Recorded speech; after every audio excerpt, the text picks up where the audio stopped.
This is Sparta! On the show tonight, the star of 300, top music, acting royalty, and a cute little doggy. Let's start the show!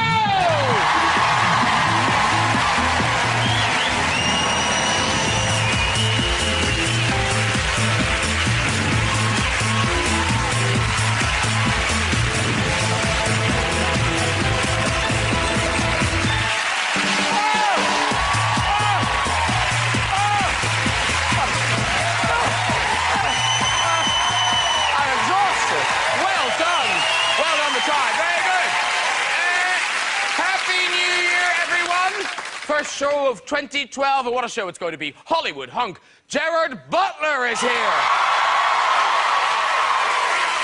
Sherlock star Martin Freeman is here.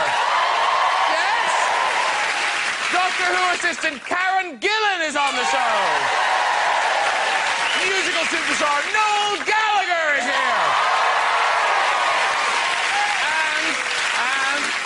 I wasn't lying. The star of the new silent movie, The Artist, Uggy the dog, is here. Oh, look at Uggy. Oh, Uggy, living the film star life. That's him on the red carpet at the premiere. Oh, here he is partying afterwards. Whoa! Very excited to be meeting Gerard Butler, star of the hit film... yes. Star of the hit film 300. You know. Oh. Look at that. A Greek man stripped to the waist, always erotic. Well, nearly always. Imagine 300 of them. Whoa. Martin Freeman's joining me. Yes, he is. Martin currently appearing as Dr. Watson in the brilliant new series of Sherlock. You watching that? Fantastic.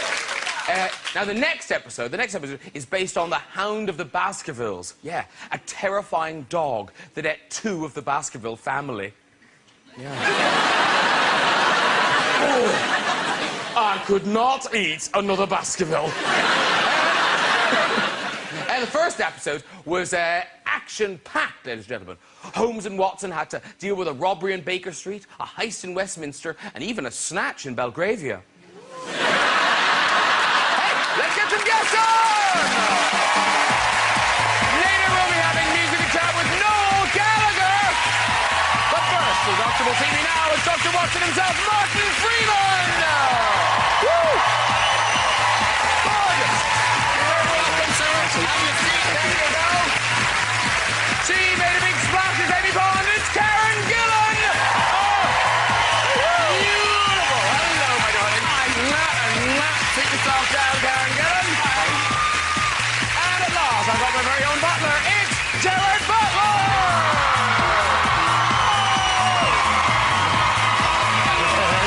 Really well.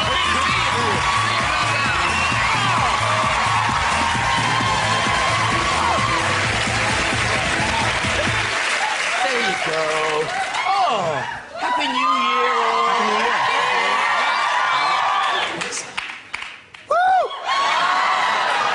They love you all. We won't ask where that snooty's coming from. They just love you all. Equally. Equally. Yeah. Just because Gerard got a bigger round of applause, that means nothing. By the way, this is from Martin's partner. Oh, thank you. Good luck on the show. Thank you. Just told me to pass that on. He's a vessel for love. Oh, that's really lovely. That's very nice. By the way, you went right past Karen Gillan. We already had a kiss. Oh, did you? Oh, OK. Oh, fair enough. I'll keep the show as quick as possible to get back to it. No. And you've just come from a premiere. I did, yeah. Yeah, of Coriolanus. Coriolanus, yeah. Very good. So, but I gave that up to come and see you. That's very good of you. And now, you look very nice, but I thought, you know, you're a Scot. I thought you might be sporting, you know, the kilt on the red carpet. No. Do you ever do the kilt? Oh, yeah, I've done the kilt. I've done the the red carpet? Not on the red carpet, no. I don't think I you should do it. Yeah, maybe I should. A lot of people are going, yes, you have. In Glasgow? Oh, I did!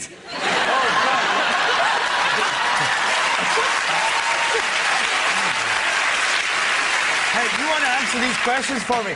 By the way, this lady here, I mean, basically, did you move to America? She's from Scotland, but just goes wherever I go to support. That lady there with the glass.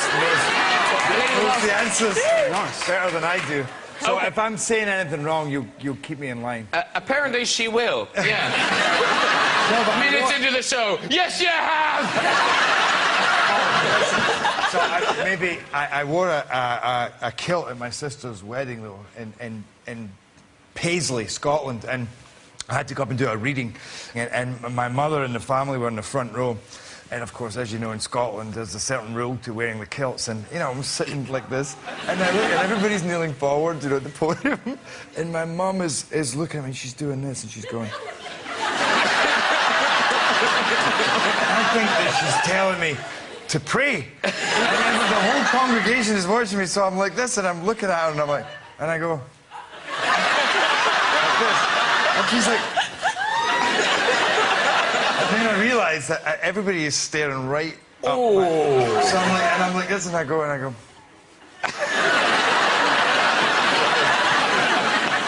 that's why I always forget that I've worn kilts. It's always a disaster. Because you're from Scotland as well. I am, yeah. So, have you had kilt experience? I'm still traumatised by something that happened to me the other day, actually. So I went to my cousin's wedding, and I thought, I'm going to film the occasion and then give it to her as a Christmas present. And then I was going through all the material, and somebody had obviously taken the camera. This wasn't me. And it went all dark, and I could see, like, something moving around. And then I suddenly realised that it was an up-kilt shot of my cousin. Oh! It was horrible. Did you leave it in, or did you take it out? It's deleted. Oh, did you really? Yeah, I don't want to look at that. DVD extras on the wedding. Nice. Here's a shot here. We found it. Oh, dear. Now, listen, not only are we pleased, Jerry Butler, you're on the show, we're glad you're on planet Earth, because we nearly lost you before Christmas. Didn't we? I mean, was that true? Because it was on the news. Well, it's true, then. OK. Actually, this is one of the few times that reports maybe were not exaggerated. No, it was a pretty close call. I mean, the movie that I'm making is about big surf. So we're in a place called Mavericks where the waves are huge, and I'd been out there, you know, paddling in big waves. I even surfed a couple of big waves, and then suddenly these waves came out of nowhere, and I'm with three of the best surfers in the world, and they're just going, "Paddle, Jerry, paddle!" And I'm paddling on my board as it just, this wave spread across the skylight, and it came. It was about 30 feet high, and just dived in, and it took me. And I was under, and I'm thinking, you get to that stage where you're like, oh, I gotta get up. It ripped my leash off, so I knew there was nothing to pull me up. I'm just tumbling, going. And I'm thinking, all right, I need to get up. And then I felt the next wave go, and it all started all over again. And I'm like, wow. I'm like, I can't believe this has happened. There's a whole film. All I could think was, there's a whole film crew up there, and they're going. Can I just ask a question? I'm interested. How long did it feel like you were under? Because, you know, when people say, you know, your life rushes before you and just time changes, how long did it feel like you were under? Well, I've had a few hairy experiences in training for this movie because it's about big wave riding, so I think I've got out of my depth a couple of times. Sometimes you're only under for 10, 15 seconds, but you feel like you're under for 2 minutes. But this, I was under for almost a minute. Jesus, really? Anyway, oh my God, I'm reliving this right now. Yeah, no, terrible. Let's move on. A bad thing. Audience going, why is he telling us this story? This isn't chat show gold. Now, Jared, I think I've done very well to hold off till now. Let's talk about your body. Because... is that you now? Is that you surfing now? No, I don't know where that is, actually. All right. Is that a kilt? Do we know where it is? Oh, yeah. Hawaii. It's Hawaii. Seriously? Yeah. Is this serious? Yeah. Really? Tell me it was Hawaii. Wow. You were there. You probably took the photo. So it was Hawaii. But that was 300 the first time that you seriously kind of did the bodybuilding and everything. No, I did it for Tomb Raider. Of course, that was first, wasn't it? Yeah, it was then. But without a doubt, that's the movie where I kind of went a little crazy, you know, and it became... I mean, I was training 6 hours a day when I did 300, and it was... You know, I was pumping, you know, and I would have a trolley of weights round, and it just, you know, between each take, you know, because it actually, in all seriousness, really helped me get into the intensity of the character, because I noticed in another movie I had done half a Beowulf, where it was a Viking movie, and I'd done half of it on weights and half of it not, and I could so see a difference with, you know, the aggression, the testosterone, I guess, the yeah. testosterone, actually, yeah, that's and the character went at the period when I wasn't. Because in Love Actually, Martin, you had to get your kids off. You were a porn double. Well, I must say this. I'm going to say this for Richard Curtis's sake. I wasn't meant to be a porn double. I was meant to be like a double on the set of something like An Eyes Wide Shut, sort of high-end, legit movie, but with a bit of shagging in it. Yeah. Oh, I see. But did you feel the pressure to kind of... Yes, I got a one-pack. Richard was strict with me about that. I came in with an 8-pack, and he said, it's got to go. You've got to look more normal. Got to look more approachable. So, no, it would have been silly for me to have played like a nice, likeable bloke with, you know, with Jared's physique. Yes. Not that I probably wouldn't have got Jared's physique, because I don't think I have that same commitment. No. I don't think I have that. And I take my hat off to that. And in between movies, when you don't have to look like that, do you let it go? It depends what I have coming up next, you know, and I always try and keep in some kind of condition, because I train, when I train, it's very intense. Yes. You know, especially if you're playing a role like Leonidas, and sometimes you let go as intensely. And have you ever kind of, you know, met a nice lady and sort of got home and you've taken some clothes off and she's gone, are you the Jared Butler that was in 300? It's happened many times. Oh, no, really? Yeah. They asked for their money back.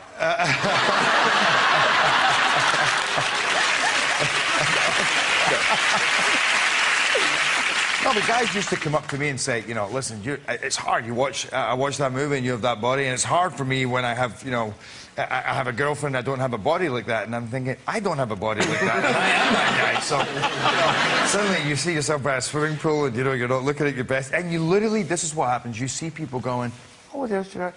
Oh my God, look at that. You know, you start breathing in a little bit before. Oh, it's a little chilly. I'll put my T-shirt back on. And I have to say, you are very buff in Coriolanus, which is the new movie, which is out on January the 20th. That's not me. No, that's Ray Fiennes. You're the other name. Oh, yes. And it's Shakespeare, but it's a very accessible kind of telling of the story, isn't it? Yeah. Yeah, I mean, it's modern day. It's actually, we filmed it in Serbia, which seemed very appropriate. And yeah, that's what I loved about it. I read it and I thought, this is, I mean, it's Shakespeare, but it's very easy to understand, and it was actually shot by the DP that shot Hurt Locker, and that's how it feels. It's kind of like a Shakespearean Hurt Locker. There's like a lot of incredible battle sequences in it, but then a lot of political manipulation and incredible intimacy as well. And it was a great... Actually, it's the first role I ever had, first professional engagement I ever had as an actor was in Coriolanus. And so it's kind of come full circle that I was sent this script by Rafe and had a chance to be in it again at a different level. And also, I think people kind of worried Shakespeare it'll be quite slow, but it's the pacing on it's fantastic. It's yeah. really... You saw it, yeah. No, it's turned out really well, which I can't say for all my movies, but I'm very happy how it turned out. It's a very powerful piece. Well, as an actor, do you kind of look at Ray Fiennes and kind of going, oh, this is silly, I could easily beat the crap out of you? Yes. No, he was tough, actually. I was impressed with his toughness, and it was really, you know, it was 2 solid days to shoot that sequence, and it just became about 2 guys, you know, going at it, really which is a lot of what the imagery is. It's a very homoerotic story between the 2 of us as well. Yeah. And if you watch that, you could interpret it in a completely different way. You know? I didn't. Yeah. Well, listen, Coriolanus, it's out on the 20th of January. And can I just say, if any blokes are watching and looking for a date movie, I would say it's a very good one, because the woman will think you're clever because it's Shakespeare, and you get to see a lot of fights and battle scenes, and it's knives and guns. Exactly the point. Yeah. It's a win-win situation. Now, another movie that's out at the moment and getting lots of award buzz is The Artist. Have any of you guys seen The Artist? Oh, I want to see it so bad. Oh, it's good. Now, what it is, it's a modern silent movie, and one of the stars who's joining us tonight is a Jack Russell dog by the name of Uggy. Ladies and gentlemen, please welcome Uggy. Here he comes. Oh, ho, ho, ho, ho. Oh, ho, ho, ho, ho, ho, ho.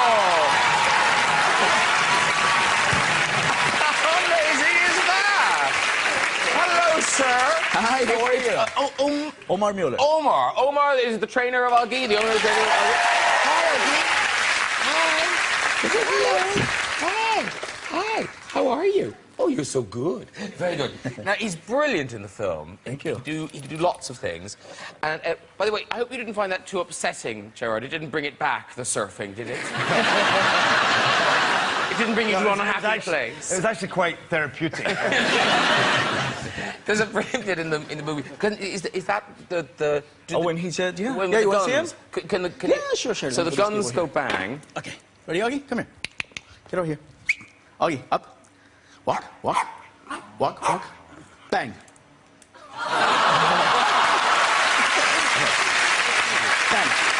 Stay. Actually, I've had an idea. Since he can do the skateboarding thing and he can do falling, Yes. could you, maybe it would help Gerard through his traumatic memory of the surfing accident. Yes. If Augie can- could relive it for him. Yeah, he can board, he can water ski, he can do just about all that Oh, stuff. fantastic. Yeah. Okay. Augie, darling. Okay. Thank you for. Oh.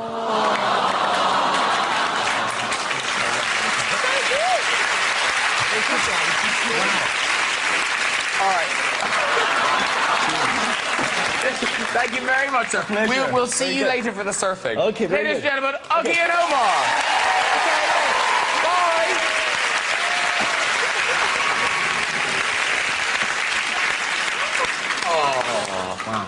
How brilliant is that dog? Fantastic. That's amazing. Was that very emotional for you watching that? Yeah, it's... Yeah, pretty, yeah. It's been helpful. It's been a helpful experience. Yeah. And talking of emotional, Karen Gillan, Dr. Who go boo-hoo, because Yeah. Amy Pond, she go bye-bye. Yeah. She leave. When are you out of it? Well, I'm going to go back next year, and then Okay. I'm going to do a few more episodes. But it's not actually confirmed when I'm actually going to go. And So I don't know. is it a proper dead? You can't. No I one have really no dies in Doctor idea. Who, do they? Nobody dies in Well, Doctor it's Who. possible. I don't know. I have no idea. Are Doctor Who fans? Do they sort of drop ex-companions like a hot potato, or I don't know. are you a companion forever? Do you think? I would like to be a companion forever. I think so. Oh, thanks. No, I think so. Because the Whovians are kind of well known for being quite mad. Passionate. Enthusiastic. Enthusiastic. Yeah. Good save, thanks. So, what sort of mad things have you got sent? Enthusiastic things. Well, there's this one guy who sends me a postcard from every place that he goes on holiday. And he just holidays consistently. And the last postcard that I received was from my hometown. I was like, oh my God. He was like, I hope to bump into you. Really? It was really sweet, though. He's nice. No, call the police. I like to hear from him. That's weird. Maybe he's in the audience. Like... Why don't you send me postcards? I'll tell you, you're going to get postcards now. You get them daily. And you hear stories about fans, and Martin, of course, you know, you're the Hobbit now. Yes. So, are you prepared for what's going to happen? As prepared as possible, I suppose. I mean, you know, I've had since The Office, I've had kind of 10 years of interest and stuff. Yeah. But I realised, you know, we were on holiday in Sorrento earlier in the year, and I realised that this time next year I probably won't be able to. Do you know what I mean? Yeah. There won't be many places I can go where The Hobbit won't have been seen, I guess. You know what I mean? Yeah. Although I hear Eritrea is a lovely holiday. I'm joking. It's lovely. It is. And I suppose people are used to fantasy films attracting this sort of interest, and then you guys go to the big conventions and everything. But Jared Butler, you have your own Jared Butler conventions. And I think we're seeing who's behind them. More than a lucky guess. These are real. Apparently so, yeah. Yeah, they've had them in Glasgow, they've had them in Vegas, and in... It's Vegas, the one that we belong to. Right, right. So what's your name, lady? Moira. Moira. How many people go? About 100.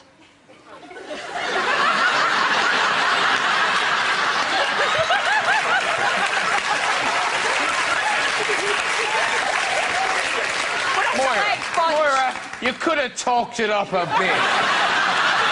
We weren't going to do a head count. We weren't going to check. You could have gone with 500. 300. Oh, very good.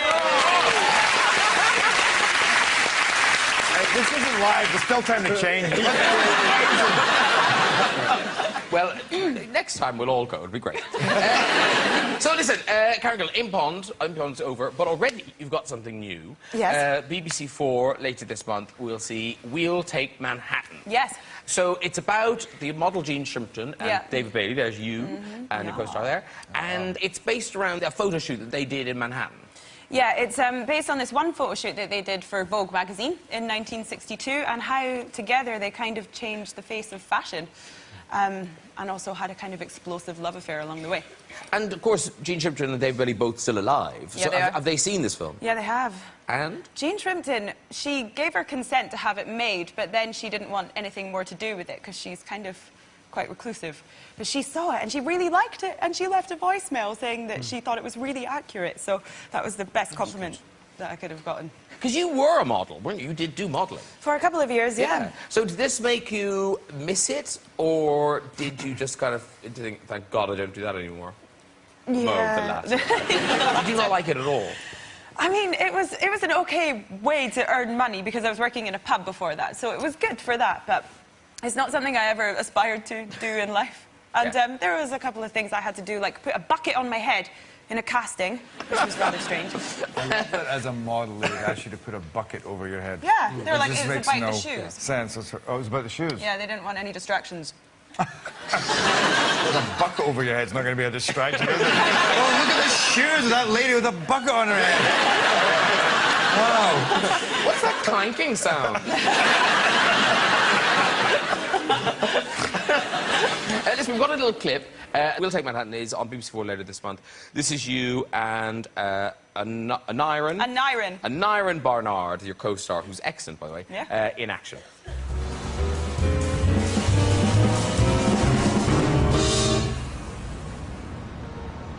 Jean, head up. Bit more. Yeah, down with the bear. That's it. Give us a profile. Yeah, up a bit. Too much. Into the light. Little smile. Oh, come on. That's not the way you looked at me at 3 in the morning. That's it.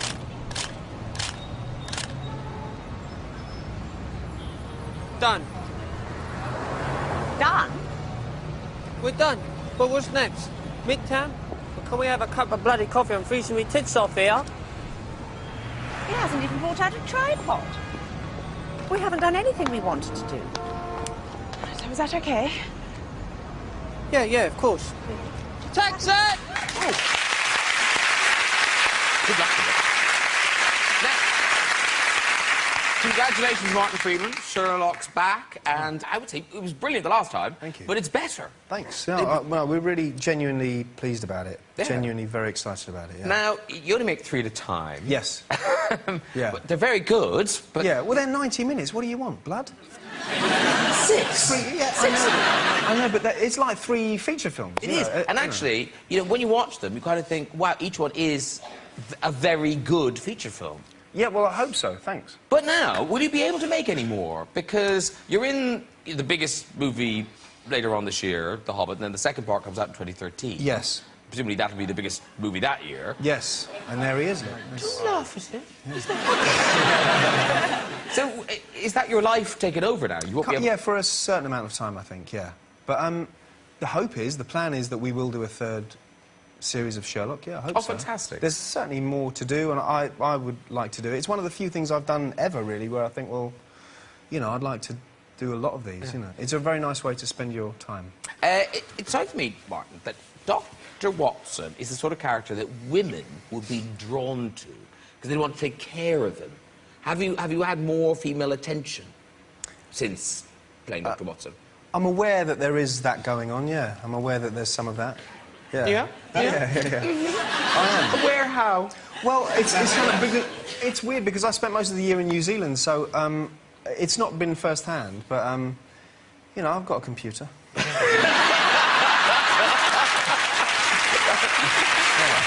That sounds really dodgy. It is. Oh, OK.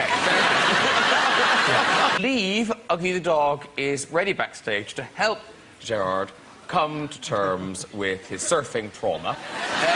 Uggy, are you there? Uggy? Oh, there's Uggy. Oh, look at his little board shorts. OK, let's hit the waves. Have the waves on. Wait, there he is.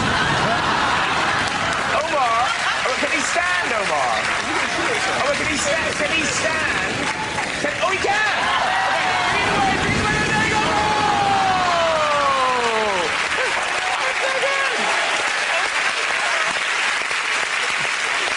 I hate to say it, but he's a better surfer than I am. Time for our musical act tonight. This man left behind one of the most iconic bands in British pop history to storm back to the top of the charts as a solo artist. Please, well, he's not really a solo artist, but anyway. Please welcome Noel Gallagher. Here he is. Hello, sir. How are you? Very well. Nice to see you. Derek Blocker. Hello, how are you? Very well.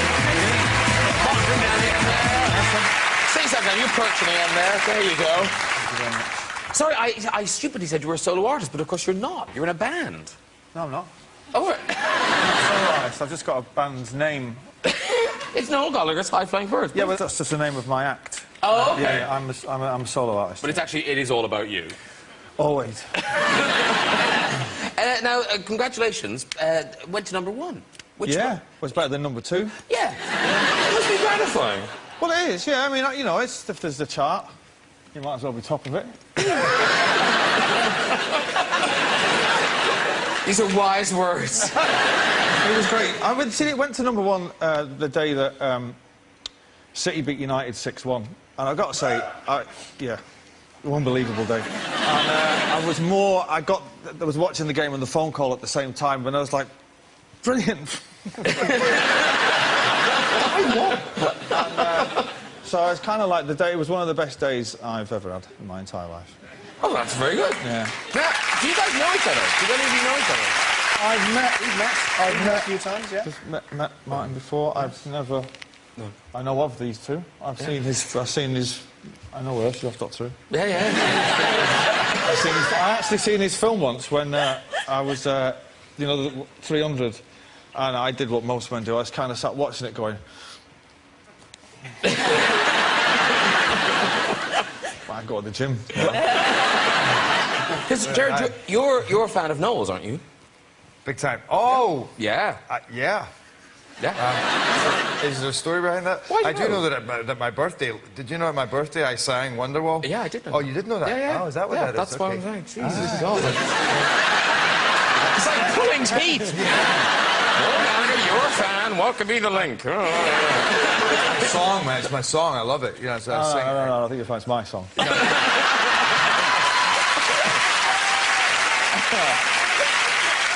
And didn't you become a new dad at the same time the record was finished?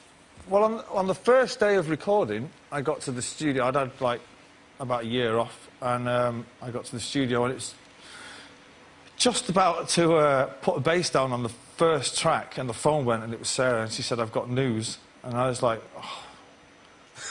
I didn't know what it was, you know what I mean? I didn't know what it was. It could be anything. And she said, "I'm pregnant." And I was like, wow. Right, well, I better get a crack on then, do you know what I mean? And, it took exactly, obviously, 9 months for my son, Donovan, to arrive. And I finished my album just at the same time, which goes to prove the theory that they're equally as important to each other. She doesn't agree with that. No. And nor will he. But they must be. They're the only two things that take 9 months. And is it hard to juggle kind of being a new dad with being a kind of rock and roll superstar? It's amazing that the more kids you have, the more work you want to do. That's how there is that, you know, probably manager going, "Oh, we've never been to Mogadishu, have we? We need to go there. We need to play for the Tamil Tigers. They need to sing Wonderwall." Is that why you recorded some of the album in LA? Well, I got an American producer, and they don't like being in England. Oh, okay. You know, he came to England once, he hated it because it was at this time of the year, and I think he walked like, in a block around his hotel. He didn't see a Starbucks, and the son was, you know, he's from LA. He hated it. He got straight back on the plane, and he's like, "You want to work with me? You work in LA." And I was like, "I can think of worse places to go and work." Yeah. You know what I mean? I like palm trees. They're lovely, aren't they? Do you like it? I love LA. I love it. And this time round, you met. I hear you met a very important person, a VIP. Oh yeah. Yeah. I was staying in the same hotel. I'd been there for about 3 months, on and off. And I was walking through the reception one morning to go to work, and the manager came out and he said, "Mr. Gallagher, can I just have a word?" And I was like, "Oh, what?" And he said, "In the office." And I was like, "Oh, shit." So I kind of think, I wonder what I've been smoking in the room again. And he said, "Oh, I don't want to alarm you," he said, "but you may get a visit over the weekend from the Secret Service." And at that point, I took my sunglasses off and was like, "What?" And he said, "The Secret Service, I don't want to alarm you, but they're going to pay you a visit." And I was like, "The Secret Service? What Secret Service?" And he went, "The American Secret Service." And I just got a computer for Christmas, that previous Christmas, and I kind of hack away at it, trying to work it, and I'm kind of doing this, and I'm thinking, have I sent something?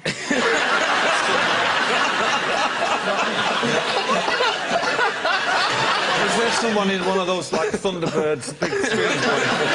What's that? And I was like, "The Secret Service," and they said, "Well, you know, they're coming in with a very special guest, and he usually takes up all the top floor." He said, "But I've told him there's a celebrity here from England, and I can't move him." And I was like, "Oh, right, brilliant." And I said, who is it then? And he said, "Well, I can't say." And I was going, "Oh, come on, who is it? Is it Obama? You know, is it Bill Clinton? Is it Elton John?" And he said, "It's the King of Tonga."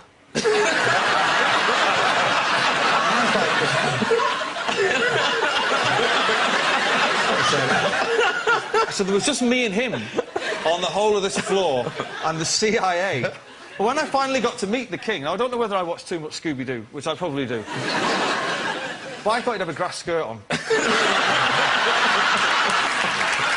I did.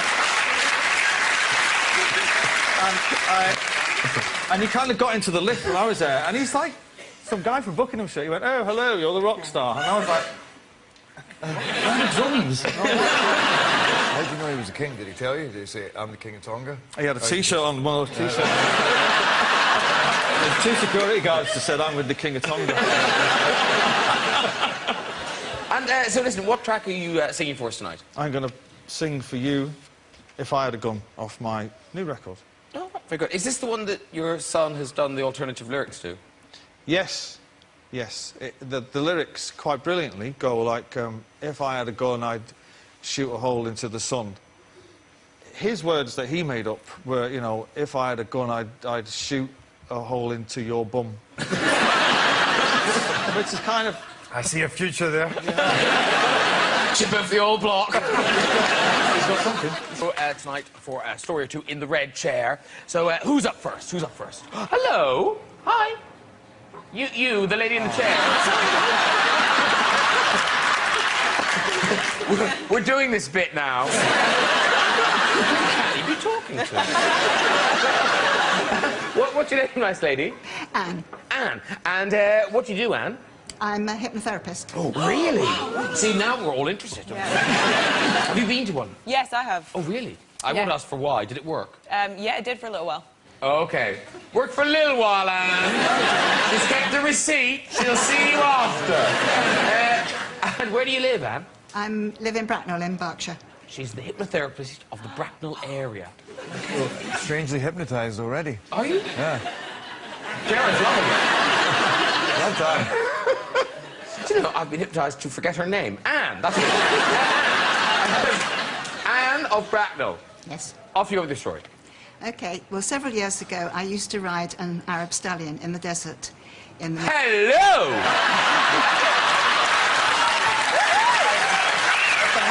Now, Anne, can I just say, if this story continues on this level, we're loving it. That's a brilliant first line to a story.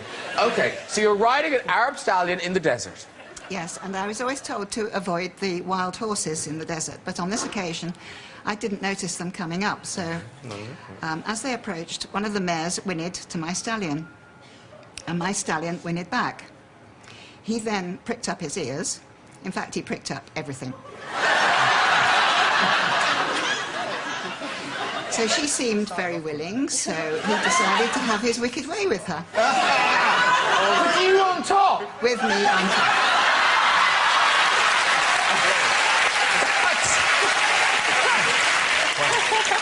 Wow! There was nowhere for me to go because the other wild horses were still around us, so I decided the safest place to be was in the saddle. So to speak. Thank God you weren't on the mare.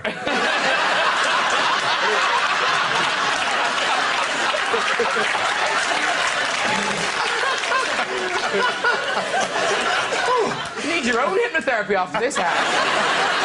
So anyway, so you're on the stallion. The stallion's going great. Yes, and I'm hanging on for dear life. Yes. Well, and then he finally satisfies himself. Oh. And so he dismounts, and then I rode him back to the stables with a very big grin on his face. Is that the end of that story? That's the end of it, yes. Okay. All right.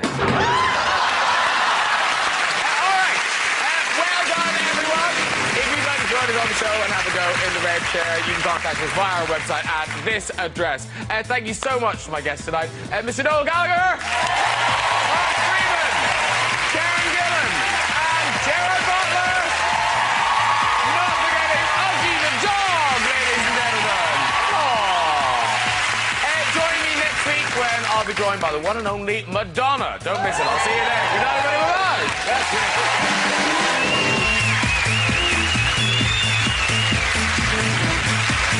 So one definitely not to miss next Friday, Madonna with Graham at 10:35.